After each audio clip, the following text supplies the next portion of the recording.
Sana ay hindi panaginip. Sana ay ikaw na nga. Pag-ibig di mapipigilan.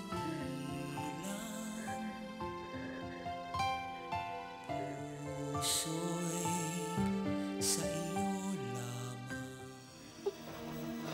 Akala mo maiiwan mo ko ulit?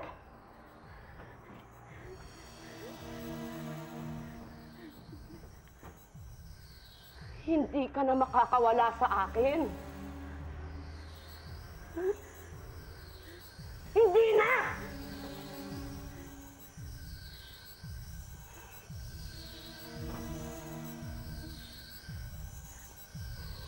Hindi ka na makakawala sa akin, anak.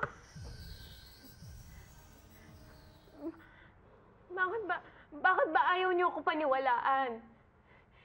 Hindi ako si Elena. Ako si Cecilia. Matagal nang patay si Elena. Hindi! Sinasabi mo lang yan para makatakas sa akin. Ha? Hindi na pwede! Hindi ka na pwede makatakas sa akin.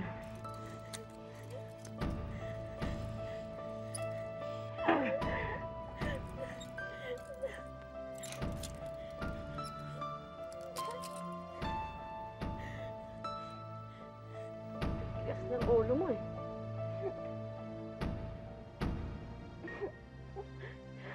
Balik doon! Doon!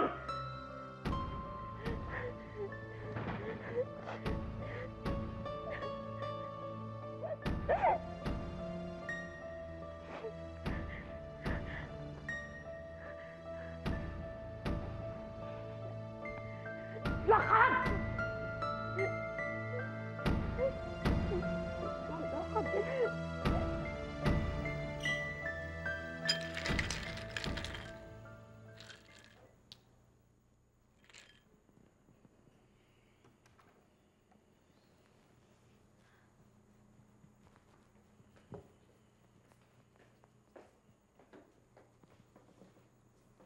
Nagpabugbog na naman kayo kay Chong, no? Wala talaga kayong kadala-dala. Ayan. Kumain ka na ba? Alam niyo, Nay, sa itsura niyong yan, nawalan na ako ng gana kahit gutom na ako.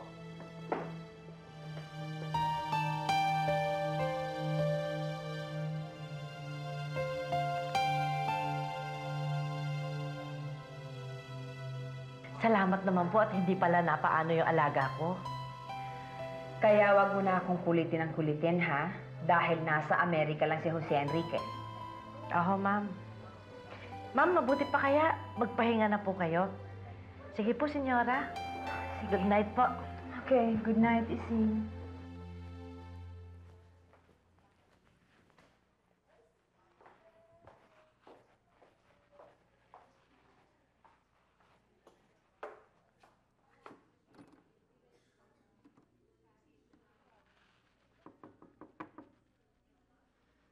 Ramon? Ramon?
Cecilia?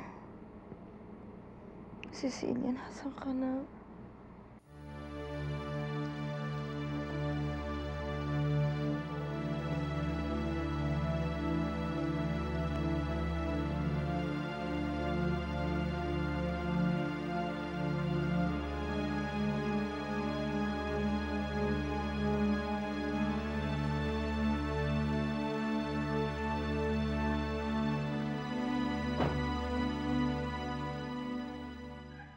Ikaw nang bahala kay Raul.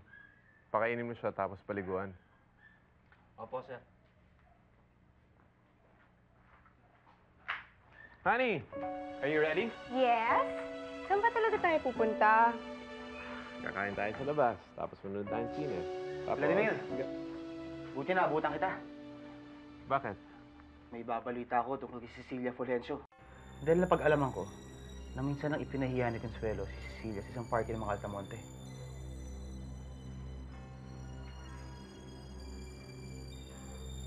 Then bakit nakita kong dinadalo ni Agnes si Cecilia sa ospital noon?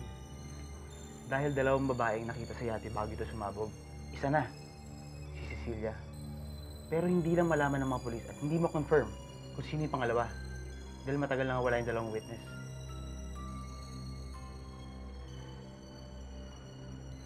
Pero hindi kaya posibleng si Olga ngayon?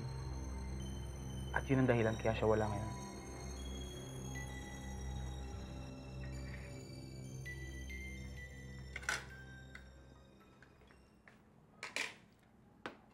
Alam mo bang napanaginipan ko ang ate mo kagabi?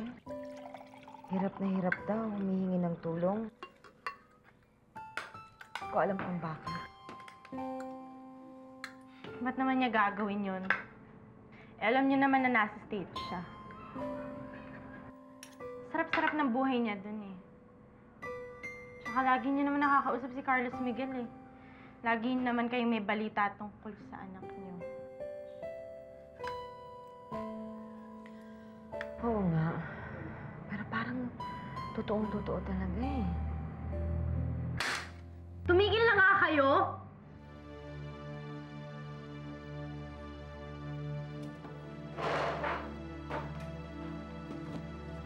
Pakilaban to. Tapos pakilinis yung kwarto ko para naman may silbi kayo dito.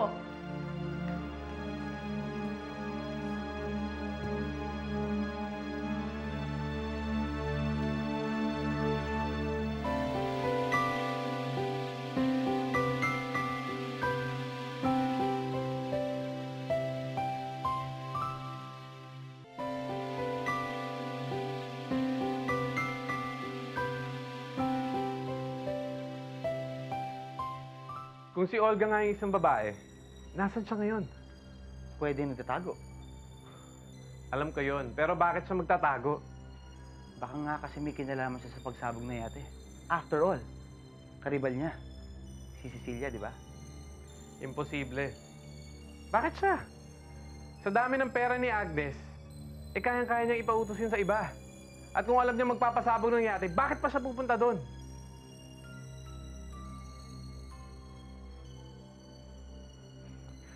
Unless hindi niya alam magpapasabog ng yate. Kaya siya nagpunta doon ay dahil alam niyang nandun si Cecilia at aawayin niya. At doon sumabog ang yate. Pero isang babae lang nakita sa yate. Cecilia lang. What if si Olga nga yung nasa ospital at hindi si Cecilia?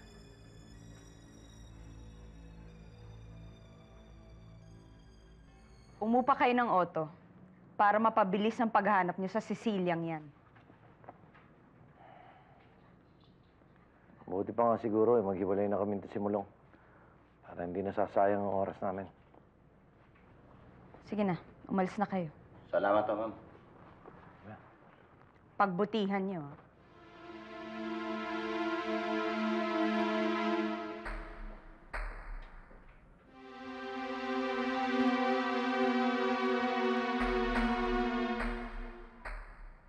Yan lang ang posibleng dahilan eh, kung bakit lagi siyang dinadalaw ni Agnes sa ospital noon. Vladimir, that's going too far. Dahil kung si Olga nga, si Cecilia, bakit hindi mo lang nakalat ang pamilya niya, di ba? Dahil sunog ang buong katawan niya. Ngayon ko lang naiisip eh. Nang dumating ako sa ospital noon, nakita ko yung takot sa mga mata niya. Eh kung siya nga si Cecilia at hindi niya ako kilala, bakit siya matatakot sa akin? Unless hindi siya si Cecilia. Siya si Olga. Siya si Olga. Hi, Aling Mariana. Ako, may pasalubong ako sa inyo.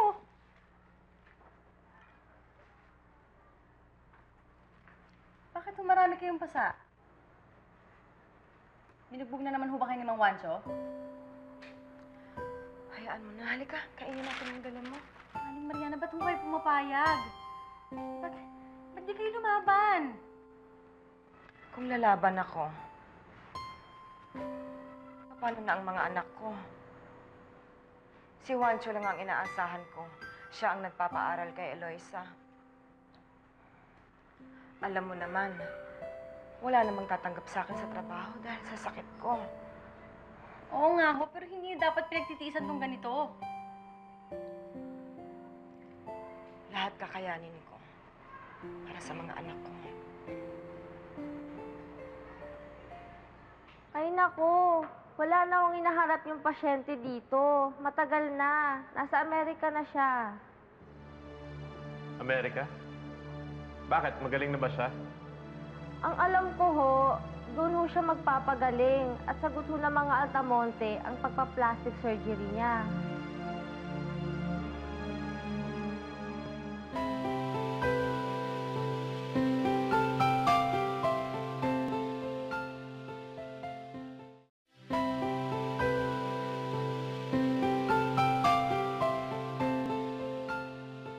Hello pa. Natutuwa ho ako kasi ngayon nakaschedule na tignan ng doktor si Cecilia para sa kanyang skin grafting.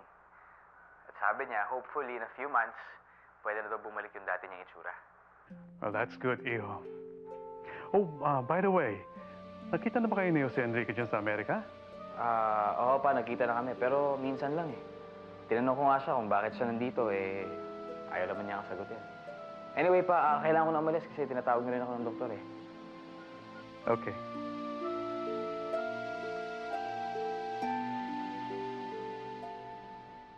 Vladimir, pare, paano naman tayo makakasiguro? At tama nga hinala mo, na si Olga nga, si Cecilia. Dahil kung siya nga yun, ba't naman papayag si Agnes na ipabago yung mukha ng kapatid niya? Siguro nga nagkakamali ako. Pero hindi ko pa rin tatanggalin sa isip ko na baka si Olga at Cecilia iisa. Malalaman ko rin ng totoo. Malalaman ko rin.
Pare, okay ka lang? Nasaktan ka ba?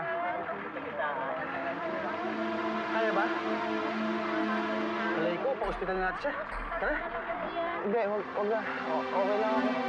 Kaya ko to. Sigurado ka?